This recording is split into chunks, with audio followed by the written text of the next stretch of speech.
Good day, brothers and sisters, my fellow citizens of the Republic of Zambia. My name is Procurious Mwape, President of the Light of Zambia movement. So today is the 24th of October 2025. As everyone knows in Zambia, today is the day on which we celebrate our independence. This is the day in the year 1964 when our forefathers got independence from the United Kingdom. Zambia became a state on this particular day in the year 1964.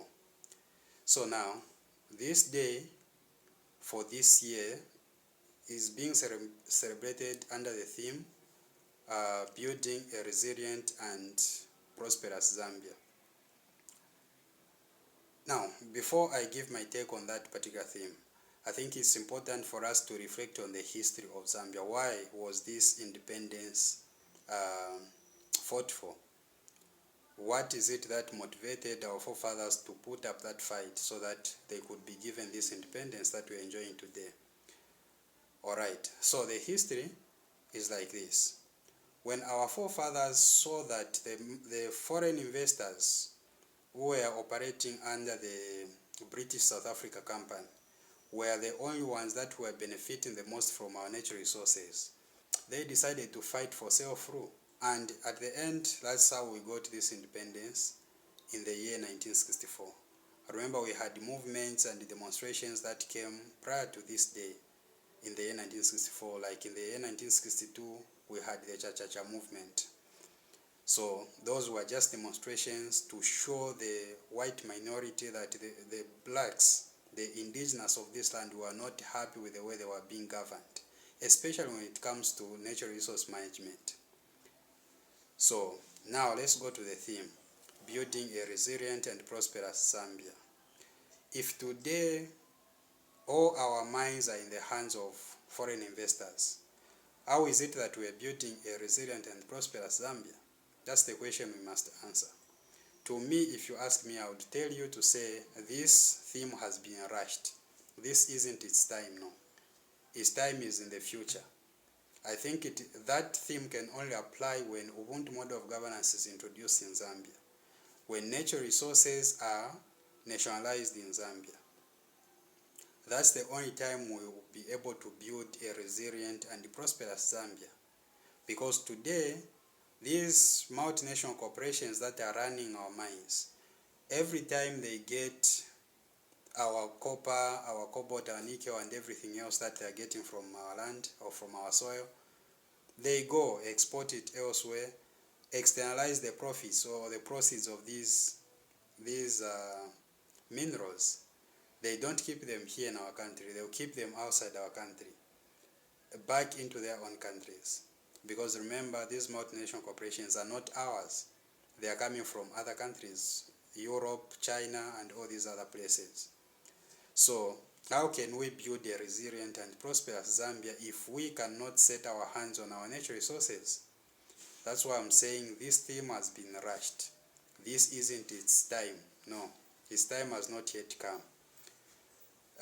For this theme to mean well for us, it has to be when we have a government in place which is able to nationalize our natural resources and be able to create jobs from our natural resources, then uplift the living standards of our people. That's the only time we would say we are having a prosperous Zambia. I'll give you a simple example.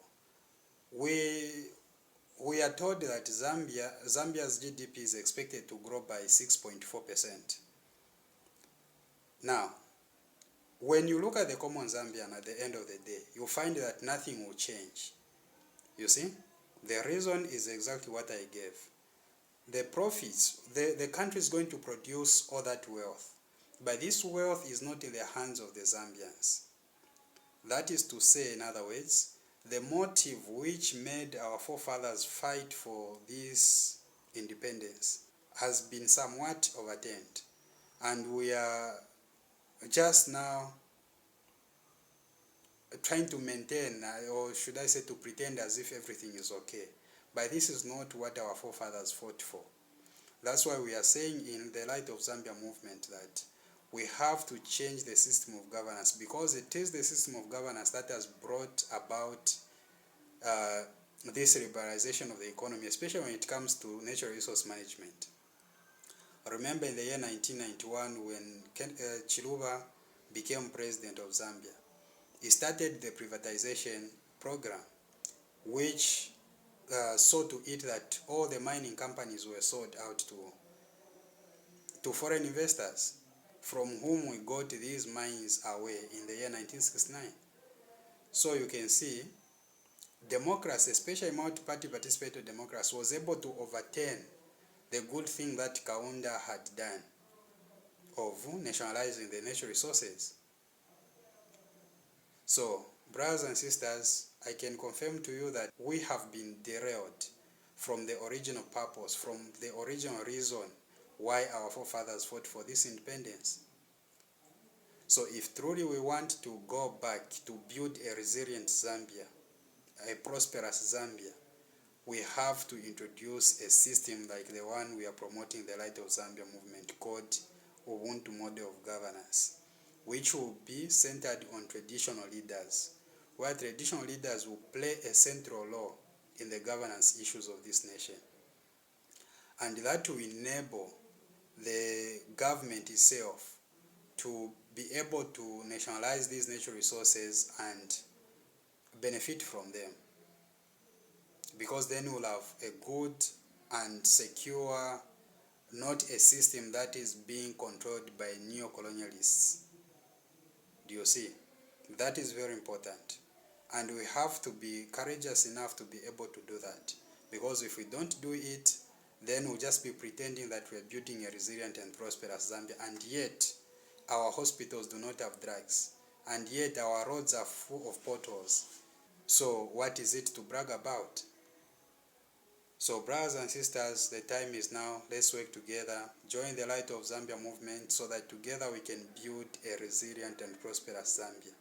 I can tell you that now we are not doing that, and we have no capacity to do it. How can we build a resilient and prosperous Zambia? Through borrowing, through debt. It's debt upon debt, debt upon debt. Surely we cannot build a resilient and prosperous Zambia using debt from IMF and the World Bank. We have to use our natural resources to enrich ourselves, to build our economy, to build our schools, to build our hospitals, our roads, and everything else that we need.